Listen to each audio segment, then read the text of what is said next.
Good evening students. Section B organic chemistry के इस chapter को कंटिन्यू करते हुए आज जिस इलेक्ट्रॉनिक डिस्प्लेसमेंट इफेक्ट के बारे में हम पढ़ेंगे वो है हाइपर कॉन्जुगेशन।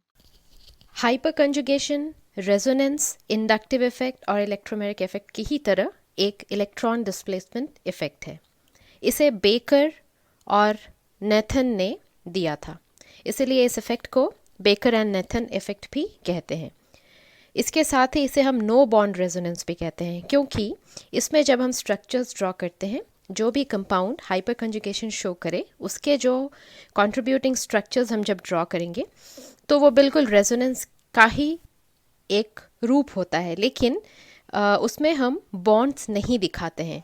आगे कुछ एग्जाम्पल्स के थ्रू हम इसको समझने की कोशिश करेंगे कि इसे नो बॉन्ड रेजोनेंस क्यों कहते हैं।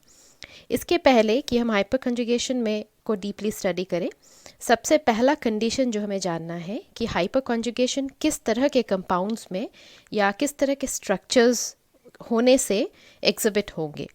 सो let us see, these are the two conditions where hyperconjugation can take place.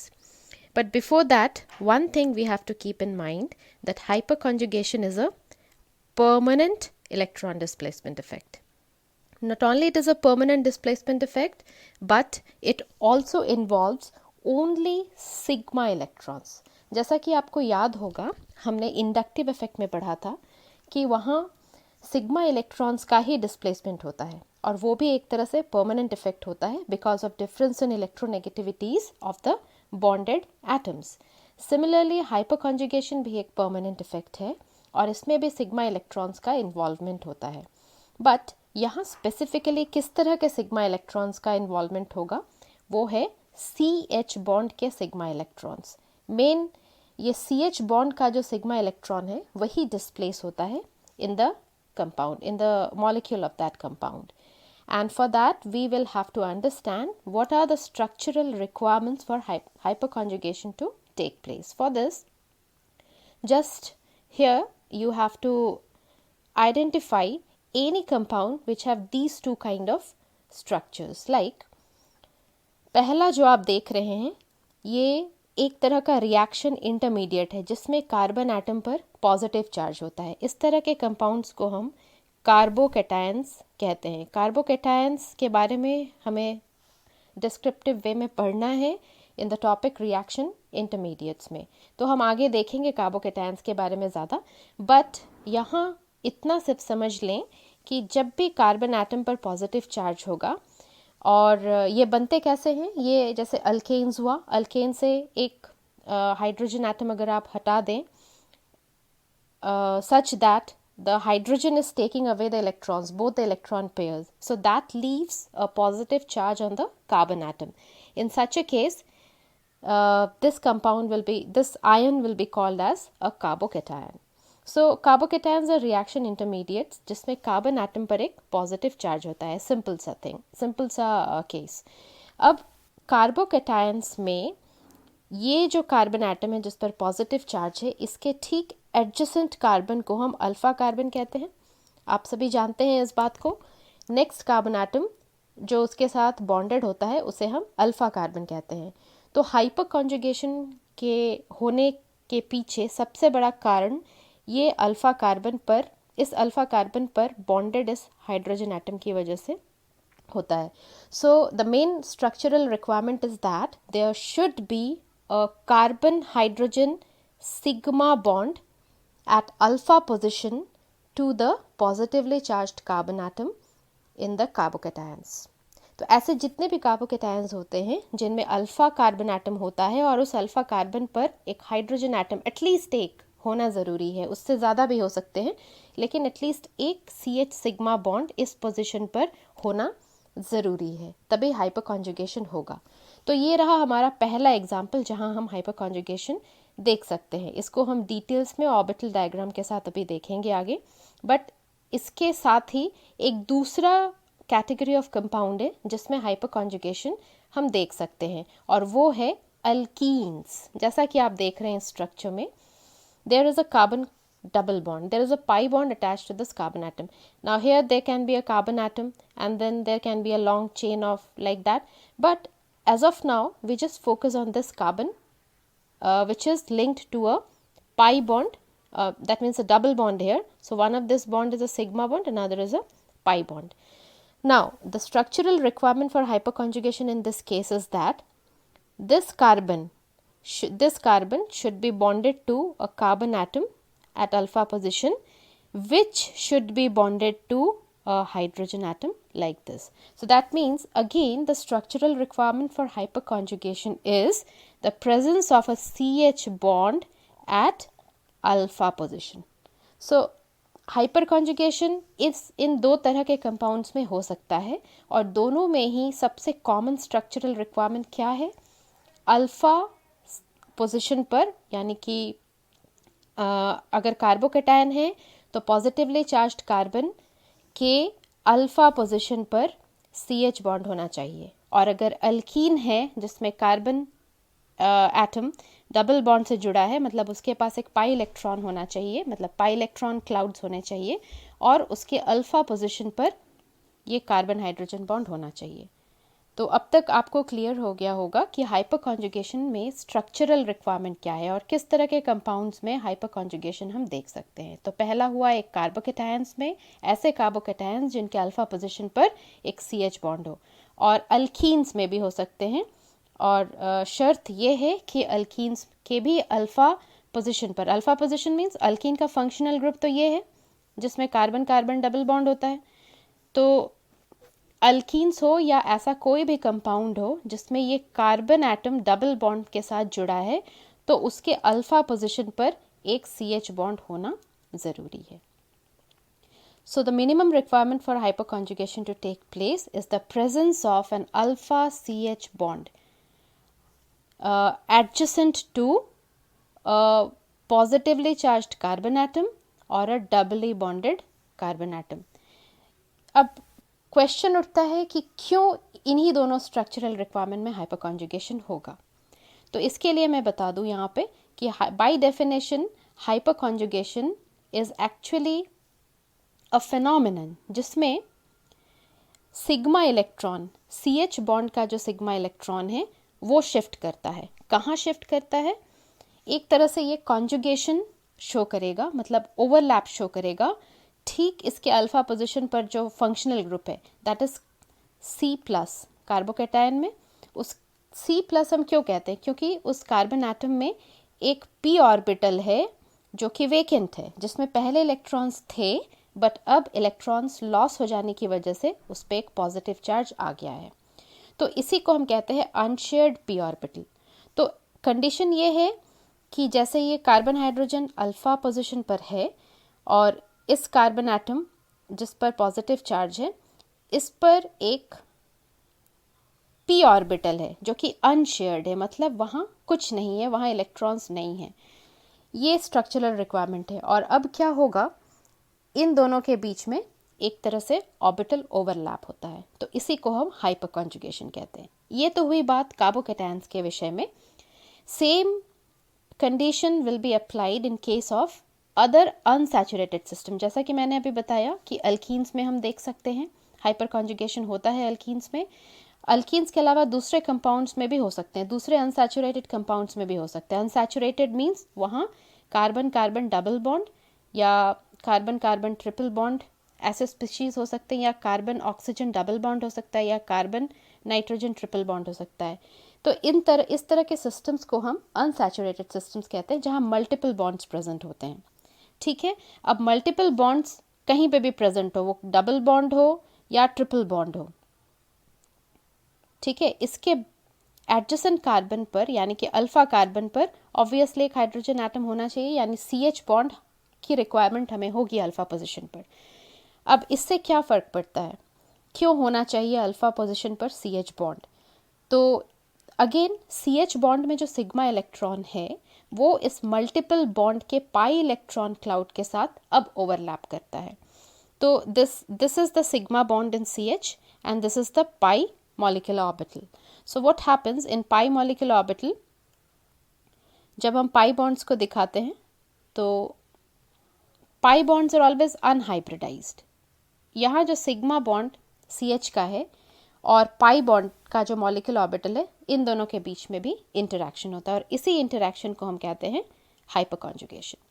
तो hyperconjugation according to definition is actually an orbital interaction between the CH sigma electrons and unshared p orbital of a positively charged carbon atom or pi orbitals unshared pi orbitals of a unsaturated system। ये हो गया आपका unsaturated system और ये हो गया electron deficient system, जहाँ पे इन दोनों ही केसेस में अनशेयर्ड पी ऑर्बिटल होते हैं। तो अनशेयर्ड पी ऑर्बिटल होना ज़रूरी है CH बॉन्ड के बिल्कुल एडजेसेंट पोजीशन पर, तब जाके हाइपरकॉन्जुगेशन एग्जिबिट होगा। सो ये था हमारा स्ट्रक्चरल रिक्वायरमेंट कि किस तरह के कंपाउंड में हाइपरकॉन्जुगेशन हम देख सकते हैं और हाइपरकॉन्जुगेशन एग्जैक्टली होता क्या है ये फिनोमिनन।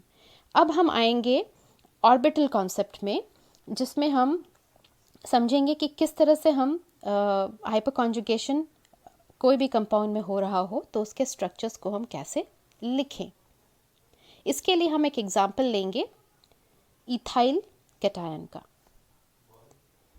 इथाइल कैटायन में इथाइल कैटायन क्या हुआ, CH3 CH2 प्लस, और ये कैसे बना हुआ है, कैसे बना है, इथेन से अगर हम एक हाइड्रोजन को निकाल दें, इलेक्ट्रॉन्स के साथ हाइड्रोजन अगर निकल जाए तो इस कार्बन एटम पर एक पॉजिटिव चार्ज डेवलप हो जाएगा। इसी को हम इथाइल कैटायन कह रहे हैं। तो अब इथाइल कैटायन में हम देखेंगे कि हाइपरकॉन्जुगेशन कैसे हो सकता है। ऑब्वियस है, होगा ही, अभी हमने देखा स्ट्रक्चरल रिक्वायरमेंट में that if there is a carbon atom which is electron deficient, has a positive charge on it, and adjacent to this positively charged carbon there is an alpha carbon atom with at least one hydrogen atom, तो इस CH bond का जो sigma electron होगा वो इस positively charged carbon के unshared p orbital के साथ ओवरलैप करेगा और तभी हाइपरकॉन्जुगेशन हो सकता है। तो ऑब्वियस है कि इथाइल कैटायन में हाइपरकॉन्जुगेशन हमें दिखेगा ही, क्योंकि ये स्ट्रक्चरल रिक्वायरमेंट यहाँ पे फुलफिल होता है। तो आइए देखते हैं कि कैसे हाइपरकॉन्जुगेशन यहाँ पे हो सकता है। As you can see here, this carbon atom of ethyl cation, it is sp3 hybridized। Hybridization हमने पढ़ा है क्लास में केमिकल बॉन्डिंग चैप्टर में। अगर आप भूल गए हैं तो थोड़ा रिवाइज कर लें कि इस कार्बन पर sp3 हाइब्रिडाइजेशन क्यों होता है, और इस कार्बन एटम पर sp2 हाइब्रिडाइजेशन होता है। ठीक है, अब sp2 हाइब्रिडाइजेशन है, यानी कि जो तीसरा p ऑर्बिटल है उसने अभी पार्टिसिपेट नहीं किया है हाइब्रिडाइजेशन में, वो अनशेयर्ड है। और अनशेयर्ड p ऑर्बिटल को हम कैसे दिखाते हैं, जो अनहाइब्रिडाइज्ड होता है उसका स्ट्रक्चर, उसका शेप डम्बल शेप होता है। तो वही यहाँ पे हमने दिखाया है, this is the unshared p orbital on this carbon atom which is not involved in hybridization because it has no electrons on it, it is vacant right now, and vacant है इसलिए यहाँ पे हमने यहाँ पे पॉजिटिव चार्ज इसको दिखाया है। सो ये हुई बात पॉजिटिवली चार्ज्ड कार्बन एटम की, जिस पर एक अनशेयर्ड p ऑर्बिटल है, और ये हाइपरकॉन्जुगेशन के लिए एक एसेंशियल कंडीशन है। ठीक है, अब आते हैं इस sp3 कार्बन पर। इस sp3 कार्बन पर अगर आप देखें तो एक हाइड्रोजन बॉन्ड था ना, CH3 इथाइल कैटायन में क्या है, इट्स लाइक दिस। यहाँ एक हाइड्रोजन एटम है। अभी हम फोकस करते हैं इस हाइड्रोजन एटम पर जो कि कार्बन एटम से बॉन्डेड है। इस पर एक सिग्मा इलेक्ट्रॉन है। This CH bond actually is a sigma bond, so it has this electron pair is a sigma electron pair. अभी हम बता रहे हैं कि this is an sp3 hybrid orbital. sp3 का शेप कैसा होता है, it's tetrahedral, we know that it is tetrahedral, right. So this bond that you can see over here is actually an sp3s sigma bond। अब इस sp3s sigma bond को अगर हम देखें तो इसका अलाइनमेंट इस sp3 में जो हाइड्रोजन एटम का ओवरलैपिंग हो रहा है, इस पूरे ऑर्बिटल पिक्चर का जो अलाइनमेंट है, ऑर्बिटल स्ट्रक्चर का जो अलाइनमेंट है, that is in plane with this unshared p orbital on the carbocation. अब अलाइनमेंट सेम प्लेन में होने की वजह से इन दोनों ऑर्बिटल्स में इंटरैक्शन होगा और इसी इंटरैक्शन को हम क्या कहेंगे? हाइपरकॉन्जुगेशन। अब इथाइल कैटायन में हो रहे इस ऑर्बिटल इंटरैक्शन को, ऑर्बिटल इंटरैक्शन किसके किसके बीच में हो रहा है? This CH bond at alpha position and the unshared p orbital on the carbocation. इन दोनों के बीच में जो ऑर्बिटल इंटरैक्शन हो रहा है, जो कि अभी हमने देखा, इसको हम कैसे लिख सकते हैं? As contributing structures. मतलब हाइपरकॉन्जुगेशन की वजह से इथाइल कैटायन में किस तरह के कॉन्ट्रीब्यूटिंग स्ट्रक्चर्स आ रहे हैं और वो स्टेबलाइज कैसे हो रहा है हाइपरकॉन्जुगेशन की वजह से, ये हम अब देखेंगे। तो ये रहा आपका इथाइल कैटायन। अब इथाइल कैटायन के इस स्ट्रक्चर से अगर हम शुरू करें तो यहाँ अभी एक सिग्मा बॉन्ड है, सिंगल बॉन्ड है।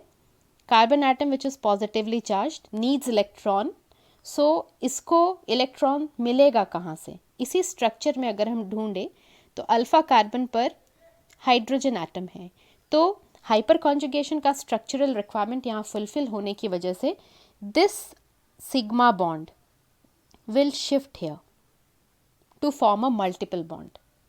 This sigma electron will now transform into a pi bond. ठीक है, और ऐसा क्यों हो रहा है? क्योंकि इस पॉजिटिवली चार्ज्ड कार्बन को इलेक्ट्रॉन चाहिए और इस तरह से इलेक्ट्रॉन्स इसके इलेक्ट्रॉन डेफिशिएंसी को, सिग्मा इलेक्ट्रॉन्स, यहाँ जो सिग्मा इलेक्ट्रॉन है CH बॉन्ड का, ये इस कार्बन, इस पॉजिटिवली चार्ज्ड कार्बन के इलेक्ट्रॉन डेफिशिएंसी को इस तरह से कम कर रहा है. How? The orbitals are interacting with each other. ना ऐसा जैसे ही होने लगा तो ऑब्वियस है कि ये बॉन्ड अब ब्रेक कर जाएगा, तो हाइड्रोजन को निकल जाना चाहिए कंपाउंड से बाहर. बट ये during chemical reaction this is quite a common situation जहाँ बॉन्ड्स ब्रेक करने पर हाइड्रोजन एज H+ आयन निकल के बाहर चला जाता है. बट हाइपर कॉन्जुगेशन अभी रिएक्शन नहीं हो रहा है, and hyper conjugation is not a chemical reaction. Hyper conjugation is simply an electron displacement effect जो कंपाउंड के अंदर में, जो मॉलिक्यूल के अंदर ऑटोमेटिकली हो रहा है, परमानेंटली हो रहा है. ठीक है, तो हाइड्रोजन इस केस में बाहर नहीं निकलेगा, rather it will stay inside the molecule and this bond will definitely break. तो इस वजह से क्या हो रहा है आप देखिए नेक्स्ट स्ट्रक्चर में, नेक्स्ट इसके बाद जो कंट्रीब्यूटिंग स्ट्रक्चर आएगा, ये कार्बन एटम अल्फा पोजीशन पर अब यहाँ पे पाई बॉन्ड बन चुका है. ये पाई बॉन्ड कहाँ से आया? जो सिग्मा बॉन्ड था, CH बॉन्ड का जो सिग्मा इलेक्ट्रॉन था, वही अब पाई इलेक्ट्रॉन में कन्वर्ट हो चुका है. Now it has become a pi bond. Right. So, as I told you that this bond will break, that this CH bond will have to break. So, it breaks. But the H+ ion doesn't leave the system, rather it stays here only. It stays inside the molecule and it remains close to this pi molecular orbital. Because यहाँ कोई bond नहीं है carbon और hydrogen के बीच में, इसे हम नो बॉन्ड रेजोनेंस भी कहते हैं. और जिस तरह से हम रेजोनेटिंग स्ट्रक्चर्स लिखते हैं, कंट्रीब्यूटिंग स्ट्रक्चर्स लिखते हैं इन केस ऑफ रेजोनेंस, उसी तरह हाइपर कॉन्जुगेशन में भी हम एक डबल हेडेड एरो के साथ सारे कंट्रीब्यूटिंग स्ट्रक्चर्स को शो करते हैं. तो ये हुई बात हाइपर कॉन्जुगेशन की, जिसमें sigma electron of CH bond at alpha position overlaps with an unshared p electron p orbital on the adjacent carbon atom. तो अब इस कार्बन एटम का इलेक्ट्रॉन डेफिशिएंसी खत्म हो चुका है, बिकॉज यहाँ अब पाई बॉन्ड बन चुके हैं. Now this carbon has become tetravalent. इसके पास अब 4 बॉन्ड्स हैं. इसी तरह से बिकॉज इथाइल कैटायन में अल्फा पोजिशन पर 2 और हाइड्रोजन एटम्स हैं, तो अभी हाइपर कॉन्जुगेशन यहाँ स्टॉप नहीं करेगा. There can be 2 more equivalent configurations like this. सो अभी हाइपर कॉन्जुगेशन कंटिन्यू करेगा with these two hydrogen atoms, बारी बारी से। तो बारी बारी से जब ये बॉन्ड्स ब्रेक करेंगे और पाई बॉन्ड्स बनते रहेंगे, ठीक जिस तरह से पहला कार्बन हाइड्रोजन बॉन्ड टूटा और हाइपर कॉन्जुगेशन में पार्टिसिपेट किया, इसी तरह से बाकी के हाइड्रोजन्स भी हाइपर कॉन्जुगेशन में पार्टिसिपेट करेंगे। तो ऐसा करने से you will see that now in the next structure this bond will disappear and H plus ion will stick to the pi molecular orbital which will be formed. Similarly, in the next step, the next CH bond will participate in hyperconjugation. ऐसे alpha position पर जितने भी CH bonds होंगे उतने हाइपरकॉन्जुगेटिव structures बनते जाएंगे, उतने contributing structures बनते जाएंगे। इसीलिए कहते हैं कि जितने ज़्यादा CH बॉन्ड्स होंगे अल्फा पोजीशन पर, यानी कि जितने ज़्यादा अल्फा हाइड्रोजन एटम्स होंगे मॉलिक्यूल में, उतना ज़्यादा हाइपरकॉन्जुगेटिव स्ट्रक्चर्स बनेगा और सिस्टम का स्टेबिलिटी उतना ही ज़्यादा होगा। तो हाइपरकॉन्जुगेशन डिपेंड करता है alpha carbons, alpha hydrogens, alpha CH bonds कितने हैं मॉलिक्यूल में। ठीक इसी तरह से हम अल्कीन्स का भी अगर स्टडी करें हाइपर कॉन्जुगेशन, तो कुछ इस प्रकार पाई ऑर्बिटल्स का ओवरलैपिंग होता है with the sigma electrons of the CH bond.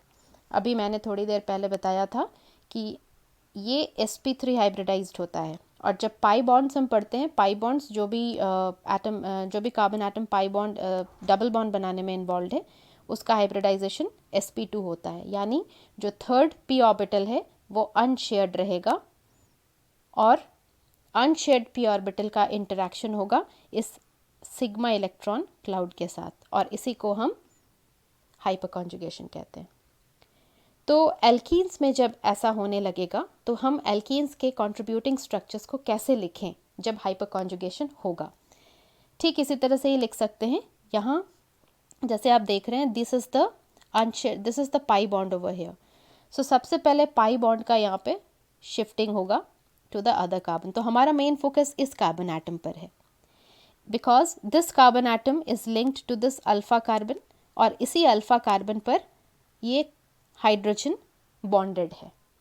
तो basically this CH bond, the sigma electron of this CH bond is going to interact with the pi molecular orbital of the adjacent carbon. So CH bond is of prime focus here. So सबसे पहले alkenes का यहाँ हमने जो example लिया है वो है प्रोपीन। प्रोपीन में 3 कार्बन एटम्स होते हैं। अभी आप फोकस करें इस कार्बन एटम पर।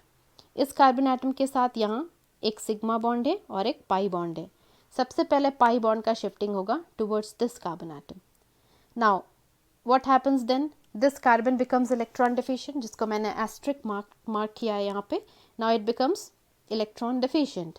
तो it will start pulling the electron from the adjacent CH sigma bond. जैसे ही ऐसा होगा उसे हम hyperconjugation कहेंगे. So अब इनके molecular orbitals के बीच में जब interaction शुरू हो रहा है तो ये bond यहाँ से हट जाएगा. तो आप देखेंगे नेक्स्ट स्ट्रक्चर में अब यहाँ कोई बॉन्ड नहीं है कार्बन और H प्लस आयंस के बीच में, लेकिन यहाँ एक नया पाई बॉन्ड डेवलप कर गया है, और ये बॉन्ड जो पहले डबल था अब सिंगल हो गया है, और इसके जो पाई इलेक्ट्रॉन्स थे वो दूसरे कार्बन एटम पर नेगेटिव चार्ज बन के नेगेटिव चार्ज डेवलप कर रहे हैं, because it has shifted to the other carbon. Similarly these two bonds on propene will now participate in hyperconjugation, and it will give rise to 2 more hyperconjugative or 2 more contributing structures. तो बारी बारी से जितने भी carbon hydrogen bonds हैं वो हाइपरकॉन्जुगेशन में participate करेंगे. अब कोई एल्कीन अगर ऐसा है जिसमें अल्फा कार्बन एटम के साथ और भी कार्बन एटम्स जुड़े हैं, मतलब हम कहें दूसरे शब्दों में, तो अगर एल्कीन और ज़्यादा एल्काइलेटेड है, मतलब प्रोपीन में तो 3 ही कार्बन एटम है, हो सकता है फिर ब्यूटीन में जब हम चलेंगे, ब्यूटीन में अगर हम आगे बढ़ें, let us see one example here. This is propene and this is butene. This is but two ene and this is propene. अब दोनों में अगर हम कंपैरिजन करें तो ब्यूट टू ईन ज़्यादा स्टेबल होता है, ड्यू टू हाइपर कॉन्जुगेशन। क्या रीज़न है इसके पीछे? ब्यूट-2-ईन में आप देखेंगे तो 6 कॉन्ट्रीब्यूटिंग स्ट्रक्चर्स डेवलप करते हैं due to hyperconjugation, but propene में अभी हमने देखा कितने कॉन्ट्रीब्यूटिंग स्ट्रक्चर्स थे? There were 3 contributing structures. अगर इसको हम एक्चुअल स्ट्रक्चर मान के चले तो this is 1, 2 and 3। So propene has 3 contributing structures that arises due to hyperconjugation. But butene में आप अगर लिख के देखेंगे, आप इस वीडियो को अभी थोड़ी देर के लिए पॉज करें और अपने नोटबुक में लिख के देखें ब्यूट-2-ईन के कितने हाइपर कॉन्जुगेटिव स्ट्रक्चर्स पॉसिबल हैं। एक रफ कैलकुलेशन हम लोग इस तरह से कर सकते हैं, जैसे ये पाई बॉन्ड हुआ ब्यूट-2-ईन का, तो इस कार्बन एटम को हम सेंट्रल कार्बन एटम अभी अगर मान के चले तो ये carbon atom alpha carbon atom कहलाएगा। अब ब्यूट-2-ईन में अगर आप ध्यान से देखें तो there are 2 alpha carbon atoms. So if there are 2 alpha carbon atoms, as you can see here, this is an alpha carbon for this carbon atom and this is an alpha carbon for this carbon atom. तो total number of CH bonds, alpha CH bonds कितने हैं यहाँ पर? Hyper conjugation mainly start होता है CH sigma bond के electron के shifting की वजह से और उसके ओवरलैपिंग की वजह से। ओवरलैपिंग किसके साथ? Unshared p orbital of the pi electron cloud. तो यहाँ अगर 2 अल्फा पोजीशन है और दोनों में ही 3 CH बॉन्ड्स हैं तो टोटल CH बॉन्ड्स 6 हो गए, यानी आपको बारी बारी 6 कॉन्ट्रीब्यूटिंग स्ट्रक्चर्स मिलेंगे इन 6 CH बॉन्ड्स की वजह से। Thus but two ene will have 6 contributing structures. वहीं अगर हम प्रोपीन में देखें तो प्रोपीन के इस कार्बन एटम पे अगर हम फोकस करें तो there is only 1 alpha hydrogen bond है, अल्फा CH बॉन्ड है। अल्फा कार्बन एटम इसमें प्रोपीन में केवल एक ही है। उस अल्फा कार्बन एटम के साथ 3 हाइड्रोजन्स जुड़े हैं, यानी हमें कॉन्ट्रीब्यूटिंग स्ट्रक्चर्स मिलेंगे 3, जबकि ब्यूट-2-ईन में हमें 6 कॉन्ट्रीब्यूटिंग स्ट्रक्चर्स मिलेंगे। अब हाइपर कॉन्जुगेशन स्टेबिलिटी कैसे बढ़ाता है? जितने ज़्यादा कॉन्ट्रीब्यूटिंग स्ट्रक्चर्स होंगे उतना ज़्यादा स्टेबिलिटी होता है सिस्टम का। ये हमने रेजोनेंस में भी देखा, जितने ज़्यादा कॉन्ट्रीब्यूटिंग स्ट्रक्चर्स उतना ज़्यादा रेजोनेंस एनर्जी इन्वॉल्व होगा और उतना ही ज़्यादा सिस्टम का स्टेबिलिटी होगा। अब हाइपर कॉन्जुगेशन के इसी कॉन्सेप्ट को हम अप्लाई करेंगे to explain the different phenomenon which is observed. इसमें सबसे पहला है कि हम फ्री रेडिकल्स के स्टेबिलिटी को एक्सप्लेन कर सकते हैं हाइपर कॉन्जुगेशन से। कार्बोकैटायंस और कार्बोकैटायंस के भी स्टेबिलिटी को हम हाइपर कॉन्जुगेशन से एक्सप्लेन कर सकते हैं। इन दोनों पॉइंट्स को हम डिस्क्राइब करेंगे जब हम रिएक्टिव इंटरमीडिएट्स के बारे में आगे पढ़ेंगे। तो मैंने यहाँ पे इसको डिस्क्राइब किया नहीं है, हम लोग आगे इसको पढ़ लेंगे कैसे हाइपर कॉन्जुगेशन की वजह से अल्काइल फ्री रेडिकल्स और कार्बोकैटायंस में स्टेबिलिटी के ऑर्डर को हम फिक्स कर सकते हैं। और तीसरा एप्लीकेशन जो है वो है एल्कीन्स के स्टेबिलिटी को बताना। तो अभी हमने देखा कि जितने ज़्यादा एल्काइलेटेड होंगे एल्कीन उतने ज़्यादा नंबर ऑफ CH बॉन्ड्स होंगे अल्फा पोजीशन पर और उतने ही ज़्यादा कंट्रीब्यूटिंग स्ट्रक्चर्स भी बनेंगे। अब जितने ज़्यादा कंट्रीब्यूटिंग स्ट्रक्चर्स बनेंगे उतना ही ज़्यादा सिस्टम यानी कि एल्कीन स्टेबल होगा। तो एक ऑर्डर जो है एल्कीन्स के स्टेबिलिटी का वो कुछ इस तरह का है।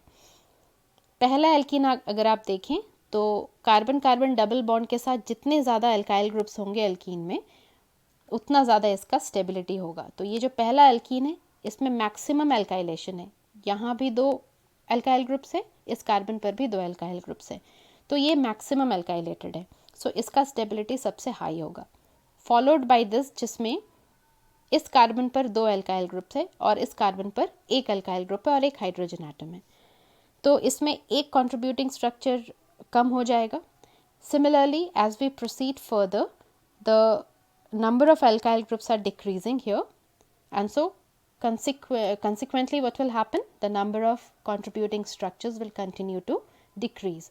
So alkene जितना ज़्यादा alkylated होगा, alkylated होने का मतलब है कि कार्बन कार्बन डबल बॉन्ड के साथ जितने ज़्यादा अल्काइल ग्रुप्स यहाँ पे जुड़े होंगे उतने ज़्यादा हमें कंट्रीब्यूटिंग स्ट्रक्चर्स मिलेंगे हाइपर कॉन्जुगेशन के दौरान, और जितने ज़्यादा कंट्रीब्यूटिंग स्ट्रक्चर्स मिलेंगे उतना ही ज़्यादा एल्कीन का स्टेबिलिटी होगा।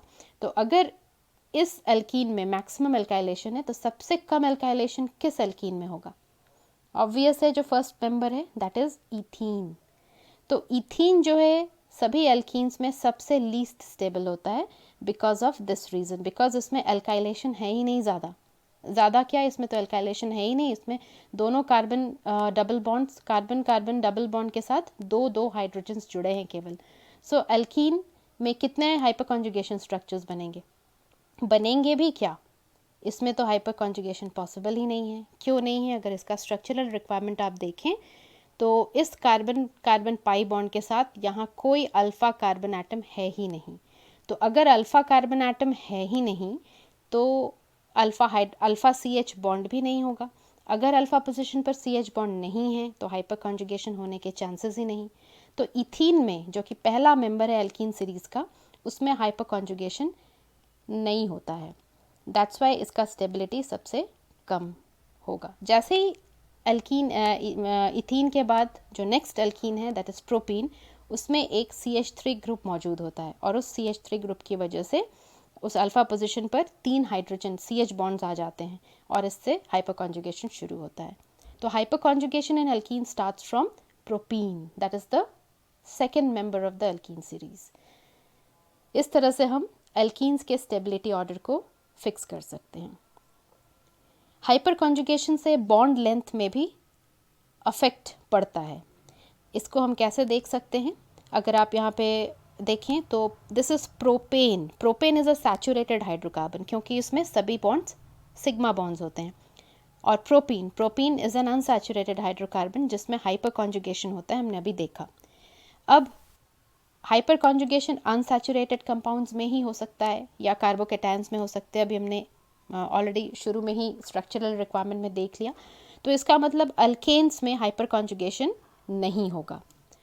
तो सभी बॉन्ड्स प्रोपेन में सिग्मा बॉन्ड है, यानी कार्बन कार्बन सिंगल बॉन्ड्स है। कार्बन कार्बन सिंगल बॉन्ड्स का जो बॉन्ड लेंथ होता है दैट इज 154 पिकोमीटर।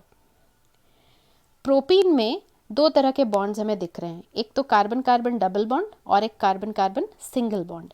जैसा कि प्रोपेन में carbon carbon single bond length है 154 पिकोमीटर, हमें वैसा ही यहाँ पे भी मिलना चाहिए था 154 picometre in between the bond length of this carbon carbon single bond. लेकिन 154 पिकोमीटर नहीं होता है बल्कि उससे थोड़ा कम होता है, that is 146 picometre. Whereas the carbon carbon double bond is even shorter. हम जानते हैं कि सब बॉन्ड लेंथ अगर हम कंपेयर करें तो सबसे लंबा होता है कार्बन कार्बन सिंगल बॉन्ड, उसके बाद नेक्स्ट होता है कार्बन कार्बन डबल बॉन्ड जो कि शॉर्टर होता है कार्बन कार्बन सिंगल बॉन्ड से, और carbon carbon triple bond is even shorter, right. So ठीक है, कार्बन कार्बन डबल बॉन्ड का बॉन्ड लेंथ कम आ रहा है कार्बन कार्बन सिंगल बॉन्ड के कंपैरिजन में। बट ये डिफरेंस क्यों आ रहा है? प्रोपेन में carbon carbon single bond is of greater length as compare to that in propene, यानी ये जो बॉन्ड लेंथ हम देख रहे हैं प्रोपीन में, ये डेफिनेटली एक पार्शियल डबल बॉन्ड है, क्योंकि इसका रेंज अब अगर आप देखेंगे तो कार्बन कार्बन सिंगल और कार्बन कार्बन डबल बॉन्ड के बीच में आता है, intermediate to these two bond lengths. That means somewhere it has got a partial double bond character. Partial double bond character कब होगा? जब रेजोनेंस होता है, हमने पढ़ा था रेजोनेंस में partial double bond character develop करता है, तो यहाँ भी वही होता है। Hyperconjugation is quite similar to resonance in this matter. The carbon carbon single bond in propene is shorter than the usual carbon carbon single bond in alkanes. The reason lies in the fact that वहाँ एक pi bond बनता है during hyper conjugation. हमने देखा था ना पहले भी स्ट्रक्चर्स में कैसे हाइपर कॉन्जुगेशन से this bond, this carbon, this alpha position, this sigma bond, it shifts here and makes it a double bond. तो इसका जो कैरेक्टरिस्टिक है वो कहीं बीच में है, डबल और सिंगल बॉन्ड के बीच में। So this is a partial double bond and hence it is shorter than a carbon carbon single bond. Next property compound का जो हाइपर कॉन्जुगेशन की वजह से अफेक्टेड होता है वो है डाइपोल मोमेंट। अब इसमें हमने दो कंपाउंड लिया है एक्सप्लेन करने के लिए, एक है मिथेनल और एक है इथेनल। दोनों क्या है? एल्डिहाइड्स हैं। अब एल्डिहाइड्स में भी हाइपर कॉन्जुगेशन हो सकता है। क्यों? स्ट्रक्चरल रिक्वायरमेंट क्या है हाइपर कॉन्जुगेशन का, कि कार्बन, एक कार्बन एटम जिसमें अनशेयर्ड पी ऑर्बिटल है, वो एक अल्फा सी एच बॉन्ड के साथ बॉन्डेड होना चाहिए। बस मेन यही क्राइटेरिया है। अब इस पोजीशन पर यहाँ कौन एटम है इससे कोई फ़र्क नहीं पड़ता। यहाँ कार्बन भी हो सकता है, या फिर ऑक्सीजन भी हो सकता है, या फिर यहाँ नाइट्रोजन भी हो सकते हैं, कुछ भी हो सकता है। But the main condition is that there has to be an unshared p orbital on this carbon atom. ठीक है, तो एल्डिहाइड्स भी ऐसे एल्डिहाइड्स जिसमें अल्फा सी एच बॉन्ड हो, मतलब ये आपका फंक्शनल ग्रुप हो गया एल्डिहाइड का, और इस पोजीशन पर अगर एक अल्फा कार्बन एटम है और उसके साथ एक हाइड्रोजन एटम जुड़ा है, तो ऐसे एल्डिहाइड्स में भी हाइपर कॉन्जुगेशन हो सकता है। तो अब आप स्ट्रक्चर देख के बताएं मिथेनल में होगा कि नहीं। मिथेनल में this is a carbon oxygen double bond, so that means this carbon atom has an unshared p orbital, जिसको हम ऐसे बना के दिखा सकते हैं। ठीक है, लेकिन इसमें तो कोई अल्फ़ा कार्बन एटम है नहीं। अल्फ़ा कार्बन एटम नहीं है तो अल्फ़ा सी एच बॉन्ड भी नहीं है। अगर अल्फ़ा सी एच बॉन्ड के सिग्मा इलेक्ट्रॉन्स नहीं प्रेजेंट हैं इस मॉलिक्यूल में, तो हाइपर कॉन्जुगेशन मिथेनल में भी पॉसिबल नहीं है। तो इसमें कार्बन ऑक्सीजन का जो डाइपोल मोमेंट है, डाइपोल मोमेंट क्या होता है अगर आप याद करें ज़रा, किसी बॉन्ड का डाइपोल हम कैसे बता सकते हैं। जैसे कार्बन ऑक्सीजन में इलेक्ट्रोनेगेटिविटी डिफरेंस है, oxygen is more electronegative, so what it will do, it will pull the shared pair of electron towards itself, therefore it will develop a partial negative charge and carbon atom will develop a partial positive charge. इस charge separation की वजह से जो electrons का drifting यहाँ हो रहा है, charge multiplied by the distance between the nucleus of these two atoms.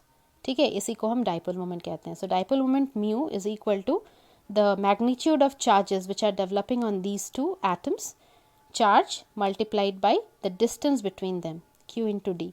इसी को हम डाइपोल मोमेंट कहते हैं। तो डाइपोल मोमेंट का डायरेक्शन किस साइड होगा, किस तरफ होगा? Direction of this bond dipole. प्रत्येक बॉन्ड में बॉन्ड डाइपोल नहीं होते हैं, उसी बॉन्ड में बॉन्ड डाइपोल फाइनाइट होगा जहाँ इलेक्ट्रोनेगेटिविटी डिफरेंस दिखेगा। सो इस पर्टिकुलर बॉन्ड में हमें दिख रहा है इलेक्ट्रोनेगेटिविटी डिफरेंस। यही अगर कार्बन कार्बन डबल बॉन्ड होता तो इसमें बॉन्ड डाइपोल ज़ीरो होता, बिकॉज दोनों कार्बन्स की इलेक्ट्रोनेगेटिविटी सेम है। अब इस पर्टिकुलर कंपाउंड में CO का डाइपोल मोमेंट को हम इस तरह के सिंबल से डिनोट करते हैं, an arrow head with a positively charged and like this. तो जिस दिशा में इलेक्ट्रॉन्स का शिफ्टिंग हो रहा है उस दिशा में एरो का हेड पॉइंटेड रहेगा। This is dipole moment. So dipole moment of the CO bond in methanal is 2.27 D। लेकिन यही जब हम इथेनल में देखते हैं, ethanal is the next member of the aldehyde series after methanal, तो इसमें पॉसिबल है हाइपर कॉन्जुगेशन, क्योंकि यहाँ एक अल्फा कार्बन एटम है और इस अल्फा कार्बन एटम पर हमें दिख रहे हैं कि 3 हाइड्रोजन्स भी हैं। दैट मीन्स हमें 3 कॉन्ट्रीब्यूटिंग स्ट्रक्चर मिल सकता है ड्यू टू हाइपर कॉन्जुगेशन।